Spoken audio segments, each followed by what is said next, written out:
most famous person from Carlisle? From Carlisle. Derek Beatty, who used to be on Mr and Mrs. Probably Woodrow Wilson, actually. Everybody says after the end of it. It's a small town, even though it's a city. Carlisle's the biggest city in England. When people meet each other in the street, they actually shout really personal things to each other about whether they've had a hysterectomy or whatever, yeah. I worked at the biscuit factory like most people have at some point. My favourite biscuit. Custard cream. Ginger snap. Hobnobs. Digestive. Bourbon. Bourbon, which is pronounced a bourbon. Custard cream. Everybody's worked at the biscuit factory sometime. Mark Steele's in town.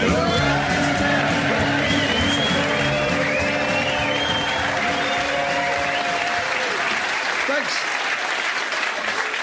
Thank you very much and welcome to Mark Steele's in Town, which this week comes from Carlisle, a small Scottish town where it's easy to get on the right side of people by saying, how charming to meet all you lovely Geordies. I noticed quickly here that if you say to someone, oh, you're a long way away, that's fun because you can see people say the town motto, which is, we're not a long way away, we're only 3 hours and 20 minutes from London, so not that bloody remote, actually.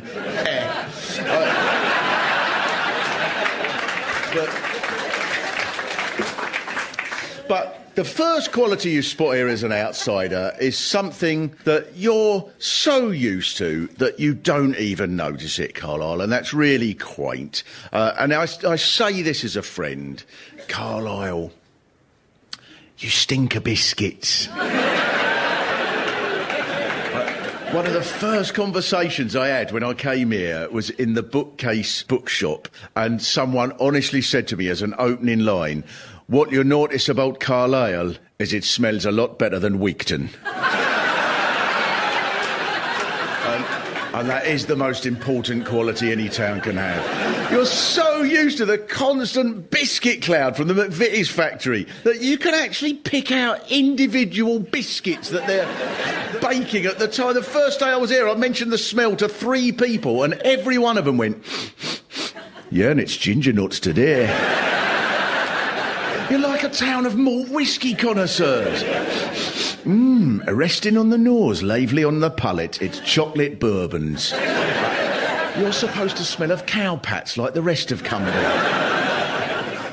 It's not a bad smell, it's a nice smell. If you go in someone's house and they're baking biscuits, just a bit unusual when it covers 15 square miles. But there's more to Carlisle, so much more to Carlisle than childish arguments about smell. This is a historic city. It was an important Roman centre, which is why you have the respected Cumbria Industrial Historic Society. And I read this report from their conference. In his speech, Steve Langstaff explained Wigton is where polypropylene is made for new banknotes. This involves a range of chemical processes which gives off a distinct rotten egg smell known as the Wigton Pong. Is anyone here from Wigton? Are you? Do you get used to it? Yeah. It's not as bad as it used to be. Oh, well, that should be your town motto. Wigton welcomes careful drivers. It's not as bad as it used to be. It's also important to establish where you are, Carlisle, because this is a touchy subject. Someone sent me a message on Twitter that when I was in the army, I saw a bloke from Derby give a cheery, hello, Geordie, to another soldier. He got a thump along with the reply, I'm from Carlisle. And that's quite right, because calling you Geordies is a hate crime. To test how angry this makes you, the next people to do this was the Navy, who made an advert in which an actual soldier from Carlisle says, I was born and brought up in Carlisle. And it was originally a Carlisle soldier, but they dubbed his voice into Geordie, and the town went nuts, calling it a slur and an insult. And this is an admirable way to behave, Carlisle, taking on the British Army and Navy at the same time. I think the Air Force should make an advert now where a pilot says, ha! I was born in Carlisle and I've never been outside it for a moment. You're absolutely not Geordies. You're at the other end of Hadrian's Wall. Someone told me the difference. This is their exact words. In Newcastle, they tore down some houses to recover the Roman wall. In Carlisle, they buried the wall under a car park. There's a little plaque, in fact, at the Carlisle end of the Hadrian Wall with part of Hadrian's speech as he planned the wall that went, "We're going to build a wall. Who's going to pay for the wall? Scotland's going to pay for the wall." There's just one way that you are like Geordies, which is if you get a bunch of old blokes in a pub, no one from outside the town can have any idea what they're saying. You just sit there going, "What did you say?" And they're going to dinner be a dunnit and Ray Clark each other. As Ganyan, the old lass won't bull herself. I don't know what it means.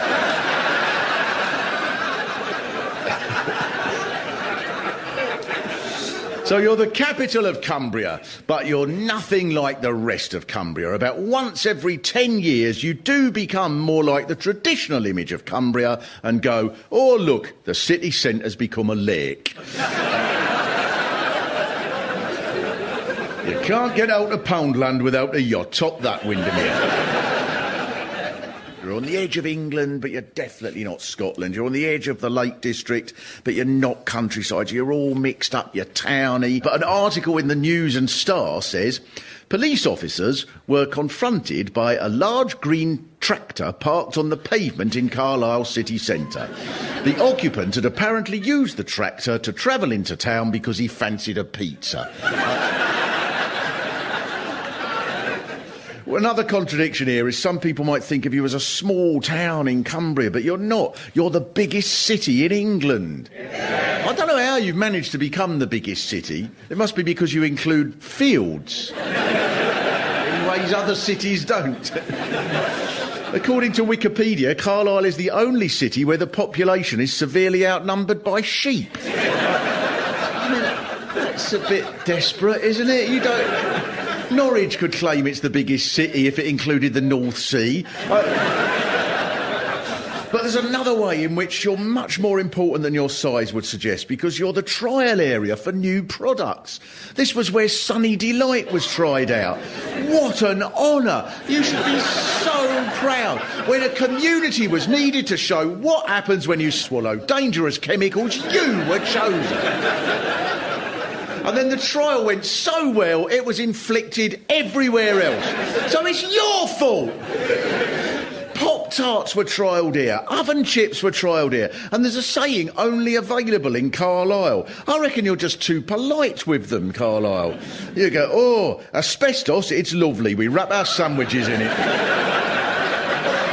And we love chili seed eye drops. Some stuff clearly won't sell across the country, but they carry on selling it here, just here anyway, like XL cheese crisps.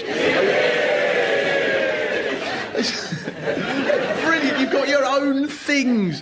When you go on holiday, you must get such a shock that you can't get the things that are deemed too appalling for anywhere else.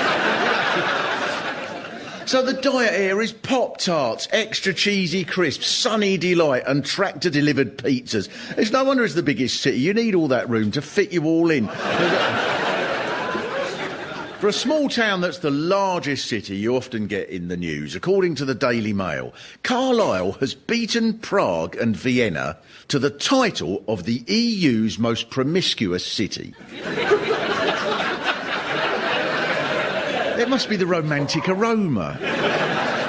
It went on, of the men in the Cumbrian city who took part in the site's 25,000-person survey, a remarkable 100% claimed they had 14 or more different partners annually.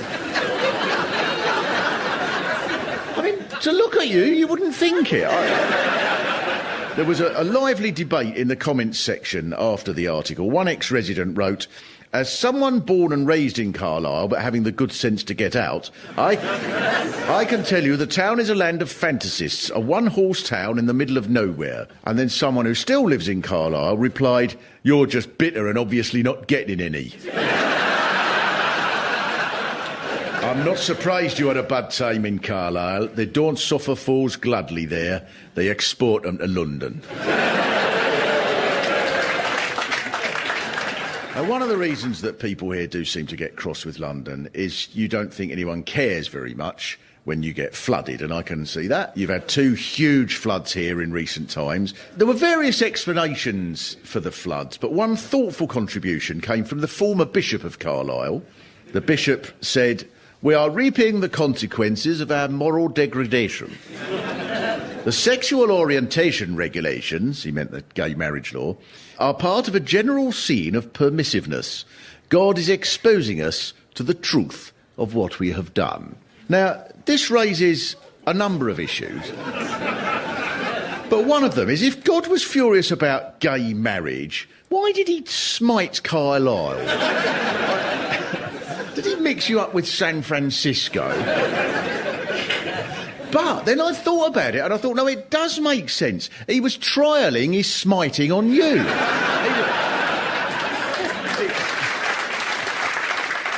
Now, there does appear, at first glance, to be a hint of homophobia in the Bishop's statement, because there's a much more obvious reason for the floods, which is God was furious, but about the heterosexuals here, with their 14 partners a year. In fact, it might not even have been as a punishment. He just thought, if I cover them all in cold water, they might be less horny for a couple of weeks. But one God is definitely from Carlisle, the God of biscuits. On average, 6.5 million custard creams a day are made here. All round the world, every day, people are tasting a little bit of Carlisle, sitting there in their living rooms across the planet, having a dunk and going, "It tastes a lot better than Wigton." In the 1830s, the Quaker John Carr came to Carlisle. He started a factory making water biscuits. Then in the 1890s, the Scottish McVitie's company invented the digestive, and they bought the factory. So McVitie's and Carr biscuits are made here. I went round the factory. There are these huge metal tubs, about 20 foot wide and 5 foot deep, and they're full of the stuff that they put in the middle of custard creams. I mean, I love custard creams, but you don't want to see that stuff in those quantities, do you? It's alarming, and I'm sure I looked away and looked back and it had grown. I don't know if this is some fetish that I wasn't aware I had, but I sort of feel like I wanted to just jump in it. I've got Steve here, Steve Gallin. Hello, Steve. Steve was good enough to show us round. I don't think I'm being over sort of grovelling here. I've never met anyone so enthusiastic about the manufacturing of biscuits. I've got to do that's my job. Such has been the centrality of biscuits in your life. You met your wife at the biscuit factory, is that right? Yeah, she's beside me, yeah. We were at the biscuit factory together, weren't we? When you got married, did you have a ring or did you just use a jammy dodger? It's coconut ring. There's a website where you can leave comments about the biscuits, and the day I looked, these were the first comments, honestly. "Why have you shrunk the size of digestives? I'm not happy and will seek an alternate product." Now there I would reply, if you want a digestive but you're furious that the digestives are now too small, one solution you might be able to try is to have 2. One of them complained, "I'm furious. I just drove 7 miles to buy a packet of chocolate chip hobnobs, only to be told they are discontinued. I cannot put into words how annoyed I am. I am boycotting this firm for life." Now, many people in this world have undertaken great sacrifices for a noble cause, but few as inspiring as someone prepared to no longer buy a product that's been discontinued anyway. There's a statue in the centre of the town of 2 women, and it's dedicated to, well, do you know what they call the women of the biscuit factory? The cracker packers. And have we got some cracker packers in? Christine and Louise, is it? Yeah. Oh, I think they're discussing whether they saw me stealing a ginger nut. We get 2 ginger nuts, yeah, put the cream in from the custard cream, sandwich them together. Oh, is that what you do? That's what we do. Oh, that's the perks of working at the McVitie's factory. Apparently, you can get 2 ginger nuts and put the custard cream mix in and have a McVitie's cocktail. You've invented a biscuit, you'll be millionaires within a year. We're allowed to say there's a new biscuit come out, isn't there? It's called a twister, isn't it? Digestive twist, yeah. You think you should muck about with the digestive? I'm a traditionalist on this, you know. Make them bigger again. Yeah. Yeah, exactly. I wrote a complaint about that, actually. But this brings us to forces that we probably shouldn't meddle with, because something was moved in Carlisle that maybe shouldn't have been, and it was placed in the underpass in the middle of town. In the year 2000, Carlisle Council was awarded some money from what was called a Millennium Fund. So the council did what anyone would do when coming across an unexpected few bob. They spent it on a cursing stone. This stone has an ancient curse inscribed on it. According to the BBC Cumbria website, since the installation of the sculpted granite cursing stone inscribed with a 16th century curse in one of Carlisle's museums in 2001, misfortune has plagued the city. Foot and mouth disease, floods, a fire at the bakery, job losses at the factory that makes coleslaw for Marks and Spencer's, and Carlisle United dropped a division in the Football League. That is a magnificently detailed curse, isn't it? The post-match football interviews must have been brilliant. Well, once again, we've been beaten by the curse. I mean, we see it week in, week out. Our defender's gone up to clear it. His head's turned 360 degrees. The goalkeeper's covered him in purple sick. The ball's in the back of the net. It's the same story. A Lib Dem councillor said there have been several disasters reaching biblical proportions. And the Lord said to Moses, "Go unto Pharaoh, for I have dealt unto him locusts, and short time working for those who make coleslaw at the Red Sea branch of Marks and Spencer's, for I am the Lord." One article in the Cumbria News said the council sought advice from a wizard high priest who said moving it would make things even worse. Was this wizard a builder wizard? I mean, you could try to take this curse out, but you don't know what's behind it, you see. That's the trouble. I mean, you could have demons behind there, 7 years famine. There's no way of knowing. I'd leave it alone if I was you. And it is quite a curse. Have you all read it? Yeah. This is a bit, right? It's all inscribed on it.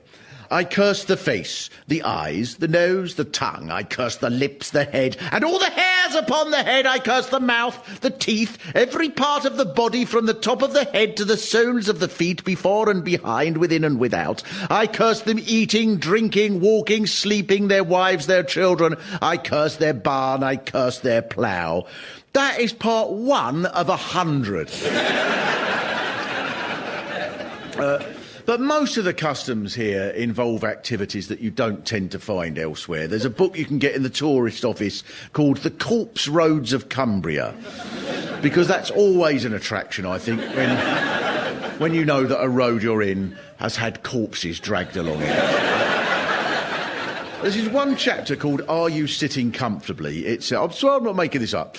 Brampton had its own high-backed chair in which people would die, the chair being lent round the parish to persons nearing their end.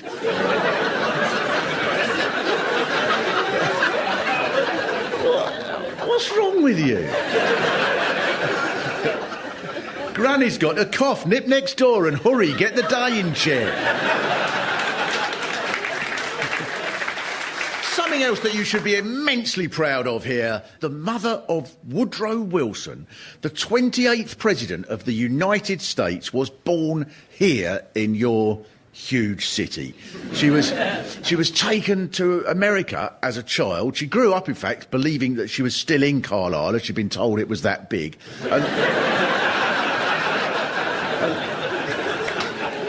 Because everything's tried out here first. The first red letterbox was in Carlisle. The first cardboard railway ticket was in Carlisle. Your football team tries out all sorts of schemes that no one has ever thought of before. Have we got any Carlisle supporters here? So you're a Carlisle fan? Yes. So before every game, what happens? Normally there's just people clapping and that and buying programmes. Well, not only do they sometimes have cheerleaders, they also bring out and put in the centre of the pitch a dead fox. It's on a bit of wood. Does it? Oh, well, even the vegans would accept that. I actually happen to be vegan and I don't particularly like it.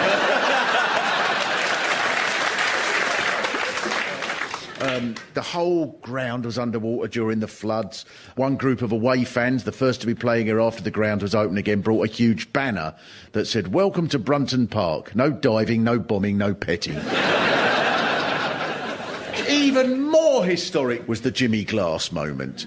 And have we got Liz? Is Liz here? Liz, you went to sort of, for people who don't know, it was the last game of the season. Carlisle were bottom. If they didn't win, then Carlisle would be relegated out of the Football League. And then, do you want to tell us what then happened at the very end of the game? The goalkeeper went up and scored the goal. Yeah, I mean, that's brilliant, Liz, because that's said with the sort of intonation of someone who doesn't normally That I've never go been to to a football match before. It's the only game I have ever been to. I was only there because my husband had to go to work and I had to take the kids. Was it? And what was it? It must have been just the maddest thing then. A goalkeeper saving you from being relegated out of the Football League. Pitch invasion. Yeah. I lost the kids. I didn't know where the kids were. Did they ever come back? Eventually, Everything's different here from anywhere else. Most obviously the history of your pubs. For almost 60 years, up until 1973, all your pubs were nationalised. The state ran all the Carlisle pubs. So the background to this is you seemed to like a drink here. A report in 1915 stated Carlisle had the highest level of drunkenness in Britain. My book on the state-run pub says Carlisle was the storm centre of English drunkenness. So by the time of the First World War, munitions factories had been set up here. Who decided to put the country's munition factories in the city with the most drunks? It's no wonder the war that they thought would be all over by Christmas took 4 years. Our soldiers were lying in the Somme, firing from rifles that bent in all directions. God blimey, the bullet's done a left turn and shot the padre. So when a report on the war stated that British forces were desperately short of ammunition and production had to be increased, then this was obviously a problem. Now, the first change in the rules was that pubs wouldn't open until 10 in the morning. And... change. And I bet what a bloody liberty. They're trying to make Carlisle like Saudi Arabia. So Lloyd George, Minister of Munitions, set up a central control board of liquor traffic with the power to buy and control pubs. And they decided to try this out in Carlisle. And they bought all the pubs here. The board appointed the architect, Harry Redfern, to design pubs around Carlisle that would be social places rather than just places to get drunk. And one of the first rules brought in to the state pubs was no treating. And some pubs here still have their old signs up. This meant that no one was allowed to buy a drink for anyone apart from themselves. And that must have been very strange, it being illegal to buy a drink for anyone else, especially as just a couple of miles away is the border with a country where some people might say no such law would be necessary.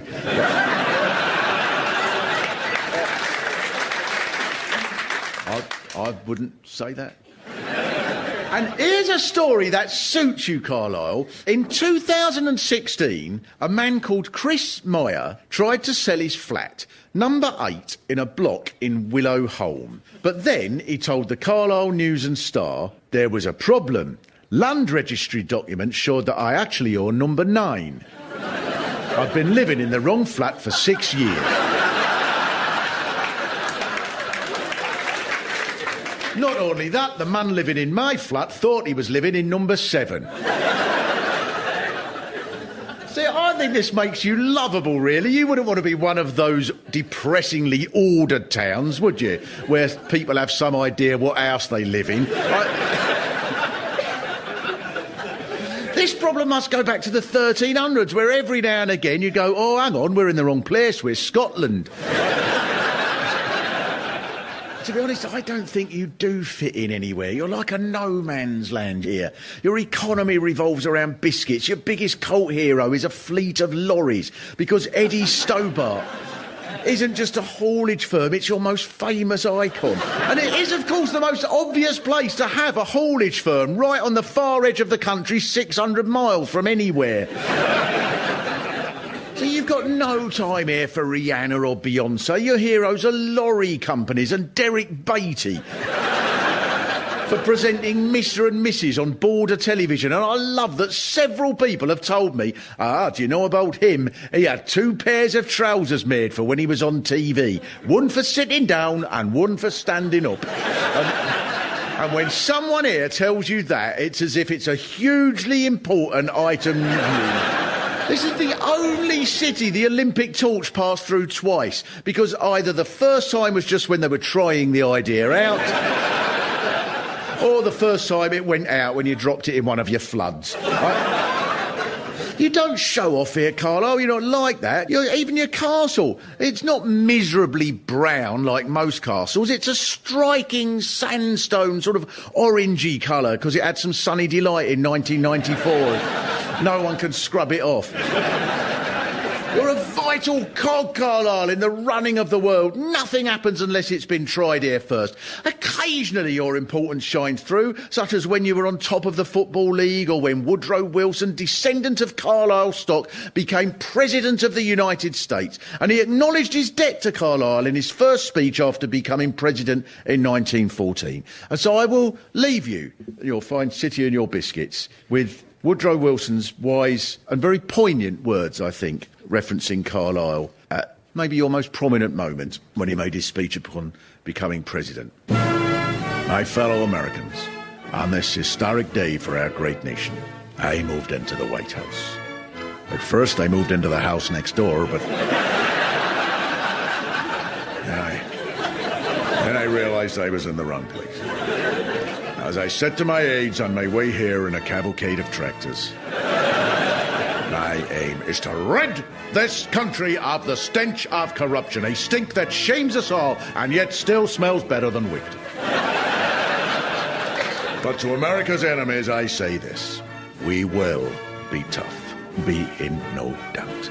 I curse the face, the eyes, I curse the tongue, the lips, every part of the body from the top of the head to the soles of the feet. Max Steele's in Town was written and performed by Max Steele, with additional material by Pete Sinclair. It was produced in Carlisle by Cal Cooper. It was the BBC Studios performance. Production, you did we?